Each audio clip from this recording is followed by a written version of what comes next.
Hello my friends, JD triple six taro world में आप सभी का स्वागत है। तो चलिए गाइस, आज फिर से एक नई रीडिंग करते हैं और आज का रीडिंग का टॉपिक है आपके पर्सन का और थर्ड रोमांटिक पर्सन का क्या है अभी करंट सिचुएशन। तो गाइस, मेरी आप लोगों से हम्बल रिक्वेस्ट है कि आप लोग का अगर रिश्ते में कोई थर्ड रोमांटिक पर्सन नहीं है तो प्लीज़ इस रीडिंग को मत देखिए, ठीक है ना। ये रीडिंग सिर्फ और सिर्फ वही लोग देख सकते हैं, उन्हीं लोगों के लिए है जिनके रिश्ते में थर्ड रोमांटिक पर्सन है, उनको पहले से पता है, अच्छी तरह से पता है, वो जानते हैं। सिर्फ और सिर्फ उन लोगों के लिए है। ओके गाइस, तो प्लीज़ लक्ष्मण हमें मदद कीजिए, हमारे जो दर्शक है वो जिनके लिए भी जानना चाहते हैं उनका पार्टनर और थर्ड रोमांटिक पर्सन में इस समय में क्या है सिचुएशन और आने वाला टाइम पे हमारे व्यूवर्स को लेकर क्या सोचने वाले हैं। तो प्लीज़ डिवाइन हमें मदद कीजिए, प्लीज़ यूनिवर्स हमें मदद कीजिए जानने के लिए हमारे जो दर्शक हैं उनका पार्टनर का और थर्ड रोमांटिक पर्सन का इस समय का करंट फीलिंग्स क्या है और हमारे दर्शकों के लिए क्या सोचते हैं उनका पार्टनर आने वाला टाइम पे क्या करने वाला है इस रिश्ते को लेकर। तो प्लीज़ बोले ना, तो हमें मदद कीजिए जानने के लिए हमारे जो दर्शक हैं वो जिनके लिए भी जानना चाहते हैं, जिनके लिए भी इस रीडिंग तक आए हैं उनका पार्टनर और थर्ड रोमांटिक पर्सन में अभी इस टाइम पे क्या है करंट सिचुएशन और आने वाला टाइम पे क्या होने वाला है। तो गाइस, मैं बताना चाहता हूँ ये जनरल टाइमलेस कलेक्टिव रीडिंग है। हो सकता है आपके साथ मैच करे और हो सकता है मैच ना करे, तो जितना मैच करे उतना लीजिएगा। ओके, पॉजिटिव चीज़ लीजिएगा, नेगेटिव चीज़ को छोड़िएगा। ओके तो थैंक यू बोलना, थैंक यू आपने हमें मदद करने के लिए, thank you taro, thank you thank you thank you. चलेगा, इस पहला कार्ड आ चुका है। नेक्स्ट कार्ड क्या है? तो okay, S of swords, page of swords, S of pentacle, the hermit and 10 of swords. Okay guys, and strength का card. तो सबसे पहले मैं बॉटम का एक कार्ड को रीड करने वाला जो आपका और आपके पर्सन का म्यूचुअल एनर्जी हो सकती है, ठीक है ना। तो सबसे पहले कार्ड आया है स्ट्रेंथ का कार्ड। तो स्ट्रेंथ का कार्ड ये बता रहा है गाइस कि वो आपका जो पर्सन है बहुत ही हिम्मत बना के रखा हुआ और आप भी इस टाइम पे बहुत ही ज़्यादा हिम्मत बना के रखे हो, ठीक है ना।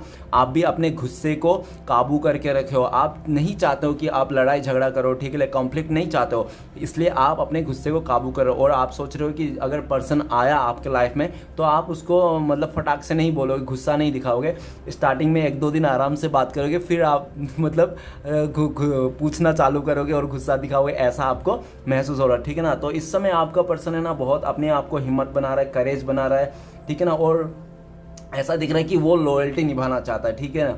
वो जहाँ पे भी है ना, जिसके साथ भी वो स्टेबिलिटी नहीं है, बिल्कुल भी खुश नहीं, वो आप ही को याद कर रहा है और आप ही के साथ आना चाहता है, लेकिन उसका हिम्मत नहीं है कि आपसे फेस टू फेस करे। ओके गाइस, तो चलिए आगे बढ़ते हैं, देखते हैं। सबसे पहला कार्ड है रीडिंग का द फूल का कार्ड। तो गाइस क्या ही बताऊं, वो थर्ड पर्सन से निकलना चाहता है, उस थर्ड रोमांटिक पर्सन में बिल्कुल भी इंटरेस्ट नहीं है, ठीक है ना। वहाँ से वो निकलना चाहता है कैसे भी। ओके, और हो सकता है कि उस थर्ड पर्सन को जाने के जब उसको सिलेक्ट किया था ना आपका पर्सन ने, तो उसने आगे सोचा ना पीछे सोचा, ऐसे ही वो मतलब फोकट का। हो सकता है कि आपका जो पर्सन है उस थर्ड पर्सन को सिर्फ टाइम पास के लिए लिया था, बोले ठीक है ना, मिल रहा है तो साथ में चलो, अगर आ रहा है आगे से तो मैं भी चले लेता हूँ, ऐसा कुछ उसका थिंकिंग था। ओके, और लेकिन जो भी थिंकिंग था उनका ऐसा टाइम पास करना था उस थर्ड पार्टी के साथ, और ऐसा दिख रहा है कि वहाँ से वो निकलता हुआ दिख रहा है, ठीक है ना।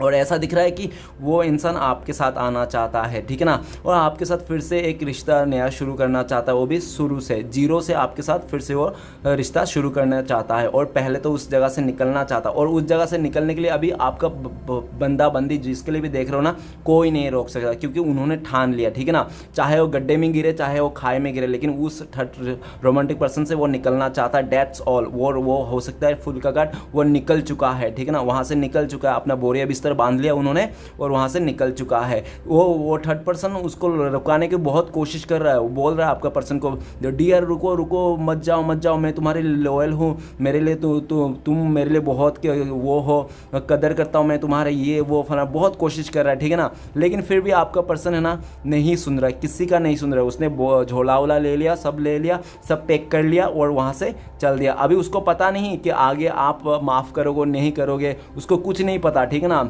उसको ये भी नहीं पता कि उसका जाना कहाँ है, लेकिन उसको वहाँ से निकलना है। और नेक्स्ट दिख रहा है कि वो इंसान आपके पास ही आना चाहता है, और ऐसा दिख रहा है कि वो उनको लगता है कि वो सिर्फ और सिर्फ बेवकूफ़ी की उस थर्ड रोमांटिक पर्सन में जाके, बाकी कुछ भी नहीं, ठीक है ना। तो नेक्स्ट कार्ड है हमारे पास एस ऑफ सॉर्ड्स। तो गाइस एस ऑफ सॉर्ड्स ये बताता है कि वो आपका जो पर्सन है ना, उसका जो सोच का जो सोचने का जो तरीका था ना वो चेंज हो चुका है काफ़ी, मतलब पूरा बदल लिया उसने सोचने का तरीका।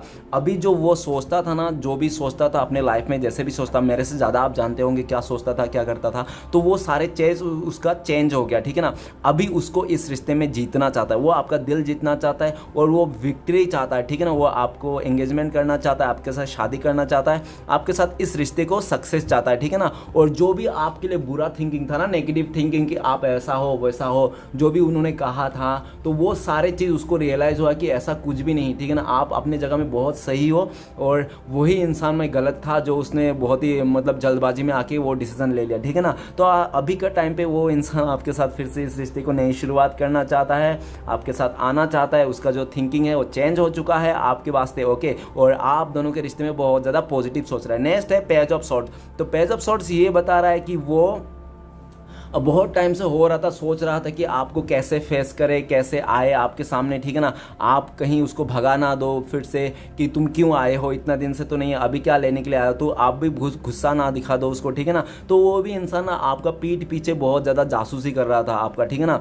बहुत ही ज़्यादा जासूसी कर रहा। और उसने और ऐसा भी दिख रहा है कि वो बहुत ज़्यादा मतलब गुस्से में आ जाता था वो इंसान, थोड़ा भी आप कुछ बोलते ना गुस्से में आ जाता, और गुस्से में उसने काफ़ी सारे ऐसे डिसीजन लिए होंगे अपने लाइफ में। आपका बंदी जिसके लिए भी देख रहे हो वो अपने लाइफ में खुद ही परेशान है, ठीक है ना। उसने जो भी डिसीजन लिया था ना जल्दबाजी में, बचकाने स्वभाव में आके, तो वो खुद ही परेशान है, ठीक है ना। तो उस जगह में वो बाहर आना चाहता है, वो थर्ड पर्सन के साथ बिल्कुल नहीं रहना चाहता है। और उसको भी कट एंड क्लियर बोल दिया कि तुम मुझे नहीं चाहिए, तुम जाओ जहाँ जाना है, लेकिन मैं तुम्हारे साथ नहीं रहना चाहता हूँ, ठीक है ना, मेरा final and full and final decision. तो उस जगह से वो निकलता हुआ दिख रहा है और आपके पास आता हुआ दिख रहा है। वो इंसान अभी बहुत गुस्से में है, बहुत ही वो मतलब एग्रेसिव में है कि वो आपके साथ फेस करेगा, ठीक है ना। अभी कॉल मैसेज करने का उसका वो दिल नहीं है, ठीक है ना, सीधा फेस टू फेस करने का मन है। और आप अगर गाली भी दो, डांटो, जो भी करो आप, लेकिन आपको फेस करना चाहता है। उनको पता है आप बहुत गुस्से में हो, आप कुछ भी बोलोगे, ठीक है ना, भगा भी दोगे, लेकिन फिर भी वो इंसान आपका पास आना चाहता है। वो ये कार्ड और ऐसा बाकी सब सपोर्टिंग कार्ड देख के ऐसा लग रहा है कि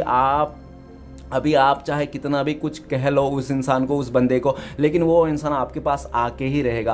वो ऐसा आपका पर्सन ऐसा बोल रहा है कि आपका नफरत भी मेरे लिए प्यार है, आपका प्यार तो प्यार ही है, तो ऐसा करके उसका माइंडसेट में है, ठीक है ना। तो नेक्स्ट कार्ड है एस ऑफ पेंटिकल्स। तो गाइस एस ऑफ पेंटिकल ऐसा है कि वो इंसान को लगता है कि आप ना एक गुड लक हो, लकी चार्म हो उनके लिए, ठीक है ना। जब भी आपको मतलब जब भी आपके साथ रहा ना, तो तभी उसको कुछ ना कुछ मिला। अगर उसको कहीं से पैसे नहीं मिलना था तो भी रास्ते में पैसे मिल गए होंगे, ठीक है ना। अगर कहीं से ऐसा मतलब आप ना उनके लिए काफ़ी गुड लक हो, जब भी आप उसके साथ रहे हो ना, उसका किस्मत सातवें आसमान में रहता है। और ऐसा पेंटिकल ये भी बता रहा है कि वो आपको बड़ा सा कमिटमेंट देना चाहता है, ठीक है ना, बड़ा सा कमिटमेंट देना चाहता है, आपके साथ शादी करना चाहता है, आपके साथ इस रिश्ते को लॉयल्टी के साथ निभाना चाहता है, आगे बढ़ना चाहता है। और उनको लगता है कि आप एक ना आर्ट एंजल हो जो उसको लाइफ में आया, और आपको लेकर आज के डेट में आपका पर्सन बहुत ज़्यादा प्राउड फील करता है कि आपके जैसा इंसान उनके लाइफ में है, ओके।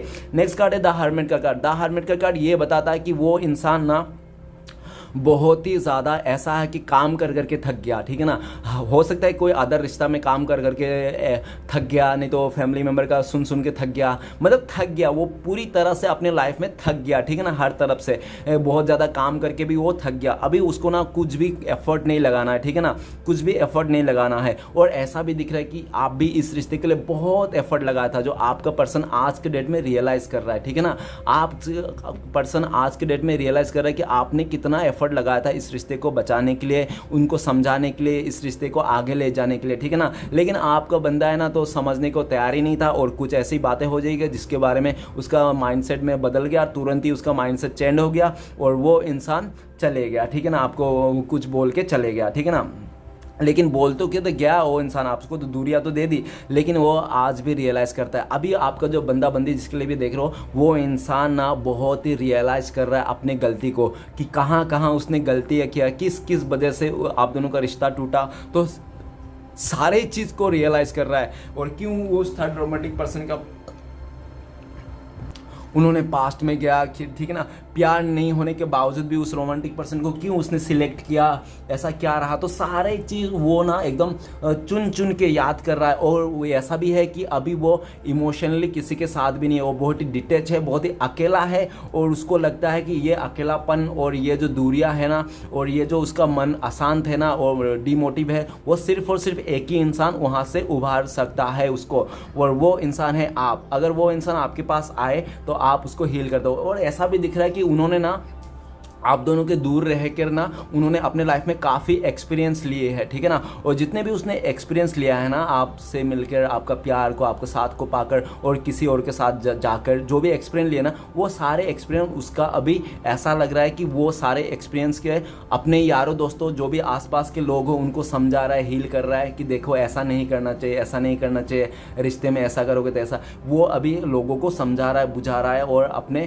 तरफ से लोगों को हील करने की कोशिश कर रहा है। और वो इंसान आज के डेट में ऐसा भी दिख रहा है कि हो सकता है पास्ट में ना भगवान को बिल्कुल भी नहीं मानता, मंदिर उंदिर कभी नहीं जाता, पूजा पाठ कभी नहीं करता, लेकिन इस टाइम पे आपका पर्सन ना बहुत ज़्यादा स्पिरिचुअली हो रहा है, भगवान को मानने लगा है, पूजा पाठ करने लगा है, कर्मा पे बिलीव करने लगा है, भगवान के ऊपर बिलीव करने लगा है। अभी उनको लगता है कि जैसी करनी वैसी भरनी, ठीक है ना। तो आपका पार्टनर को लगता है कि मैंने पास्ट में बहुत सारी गलतियाँ किया, मुझे बहुत सारी गलतियाँ हो गया जो आज के डेट में अकेला पड़ गया, और उनको ये भी लगता है कि अच्छा हुआ मैं अकेला पड़ गया और इसलिए मुझे इतना सारे चीज़ें समझने को मिला, ठीक है ना, उसको याद आया। और ये दूरिया ने उसको काफ़ी मैच्योर इंसान बना दिया, ठीक है ना, काफ़ी मैच्योर बना दिया, काफ़ी अच्छा इंसान बना दिया।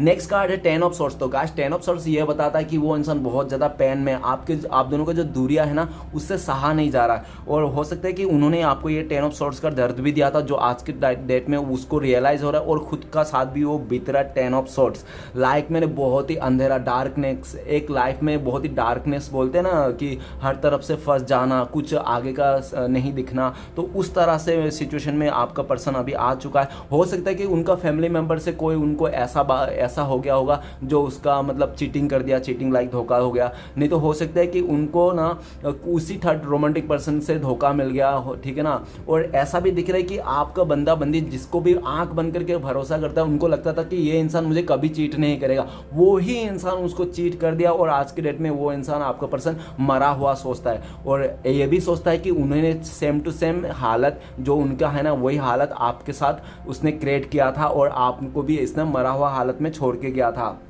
ठीक है ना। आपने रोकने की बहुत कोशिश की लेकिन उसका जिद में और उसका अकड़ में और वो इंसान चलते बना, ठीक है ना। और ऐसा दिख रहा है कि वो इंसान ना जो ख़त्म हो गया था ना ये रिश्ता, वो फिर से चालू करना चाहता है, क्योंकि वो आपके साथ, आपको ना किसी और के साथ नहीं देख सकता, बिल्कुल भी नहीं देख सकता, वो आपके साथ और के साथ देख रहा है। उनको लगता है कि ना वो जासूसी कर ही रहा है, और ये दिख रहा है कि आप थोड़ा इधर उधर ज़रा टाइम पास कर रहे हो, अपने फ्रेंड सर्कल को समय दे रहे हो, उनको बिल्कुल भी नज़रअंदाजी कर दो। आपने सोच लिया कि ये रिश्ता बिल्कुल खत्म, 10 ऑफ सॉर्ड्स का, ठीक है ना। लेकिन आपका पर्सन ना अभी तक वो ऐसा नहीं सोचा कि ये रिश्ता बिल्कुल ख़त्म हो गया, ठीक है ना। वो इंसान आपके पास आना चाहता है, फिर से इस रिश्ते को जो ख़त्म हो गया था फिर से नई शुरुआत करना चाहता है। ओके गाइस, तो मैं ये राशियाँ बताना चाहता हूँ, तो सभी राशियों के लिए है ये रीडिंग, ओके, कोई ऐसा नहीं है स्पेसिफिक राशियाँ, तो सभी राशि के लिए मैंने ये रीडिंग किया है। और गाइस चलिए देखते हैं कि आपका पर्सन और कब तक कांटेक्ट करने का चांसेस है, आप दोनों का कब तक मिलने का चांसेस है। तो बहुत जल्दी हो सकता है कि आप लोग ना 1 महीने के अंदर मिल जाओ, ठीक है ना, नहीं तो बहुत ही लकी लोगों के लिए 1 दिन, नहीं तो ज़्यादा से ज़्यादा 1 हफ्ता, ठीक है ना, इतने टाइम पे मिल सकते हो आप लोग, कांटेक्ट हो सकता है। ओके गाइस, तो चलिए देखते हैं आपके लिए क्या डिवाइन गाइडेंस है। डिवाइन गाइडेंस से पहले देखते हैं कोई येस और नो, अगर जो भी आपका मन में है कि येस और नो, चलिए देखते हैं। येस और नो, आई होप आपने सोच लिया होगा, और गाइस आपने जो भी सोचा है ना वो नो है, ठीक है, वो नो है, और वो नो कितना कब तक नो है मैं नहीं बोल सकता, क्योंकि मैंने टाइम ड्यूरेशन नहीं दिया आपको, और ये पर्सनल रीडिंग भी नहीं है जो ऐसा करूँ मैं, तो गाइस जनरल रीडिंग है, जनरल तरीके से लीजिएगा। ओके गाइस, तो चलिए देखते हैं आपके लिए क्या गाइडेंस है, भोलेनाथ आपको क्या बताना चाहता है। तो गाइस भोलेनाथ आपको बताना चाहता है पेज ऑफ वांड। ओके, तो पेज ऑफ वांड ये बता रहा है कि आप अपने आप पे फोकस कीजिए, अपने काम पर फोकस कीजिए, और अपने रास्ते पर आने वाले को देखिए क्या है क्या नहीं उसको, ठीक है ना। और आपका पर्सन अगर आपको चाहिए ना, तो आप अगर उनको ब्लॉक करके रखा है तो अनब्लॉक करके रखिए, ताकि रास्ता तो बनाइए अगर चाहिए तो वो इंसान आने के लिए। अगर आप उसके आने का रास्ता ही नहीं बनाओगे तो आप कहाँ से आएगा वो इंसान। अगर आपने ऐसा करके रखा है तो उसको रास्ता बनाइए आपका प्यार को आने के लिए, और अपने आप पे फोकस कीजिए और अपने आप पे भरोसा भी कीजिए, ठीक है ना। अपने आप पे भरोसा कीजिए, डिवाइन के ऊपर भरोसा कीजिए, और हमेशा ये सोचिए जो भी आपको मिला है वो उसके लिए ब्लेसिंग कीजिए, थैंक यू कीजिए यूनिवर्स को, जितना बार हो सके थैंक यू कीजिए जो भी आपके पास है, सुख दुख, क्योंकि जीवन में सुख दुख हमेशा रहता है। तो सुख को भी थैंक यू कीजिए, दुख को भी थैंक यू कीजिए। दुख से हमें ये समझ में आता है जो हमारे जो सच्चा साथी होता है ना, सच्चा साथी हमेशा दुख में ही समझ में आता है कि कौन सच्चा है और कौन झूठा है, ठीक है ना। और खुशी के टाइम पे सब एक ही समान दिखते हैं, इसलिए दुख आना भी बहुत ज़रूरी है। तो दुख सुख जब भी आया आपके ज़िंदगी में हमेशा यूनिवर्स को थैंक यू बोलिए, ठीक है ना। और आपने यहाँ पर पूरा फोकस रखिए और सेल्फ लव कीजिए। ओके गाइस, तो रीडिंग अच्छा लगे तो प्लीज़ लाइक कीजिए, कमेंट कीजिए और हमारे चैनल को सपोर्ट करने के लिए सब्सक्राइब कीजिए। मिलते हैं नेक्स्ट वीडियो में। ओम नमः शिवाय।